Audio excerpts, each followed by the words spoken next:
the men that are in the churches are usually weak, and it's because of this. Is that the reason why we're weak is because we're trying to be strong in our own strength, and we look like Samson, that we depend on a gift or an ability that God has given us, and when that thing is stripped away because of a failure, we think we can fight the Philistines either way because we're relying on our own strength. Right. But it's in that you actually get bound. But he couldn't regain his strength until he finally realized it wasn't what I had, and it wasn't my ability. And it's beautiful, and it's yes, it's very graphic, the story, but it's beautiful how he had this realization when he had no eyes to see, because he wasn't looking at everyone mocking him. He wasn't looking at his shame. He wasn't looking at his mistake again. He couldn't see anything anymore. And it was in the realization of the fact that he was blinded to everything else.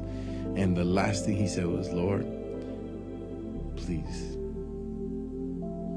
your strength is what I need. And the Bible says that he, in that moment, when he pushed the pillars down of the place they were at, he killed more Philistines that day than he's killed ever in his life.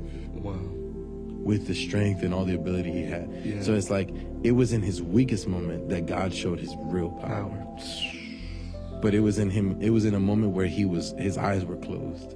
Same thing happens to Paul, where Paul gets blinded by the light of Jesus. And that's when he has an encounter of who he's supposed to be. Right.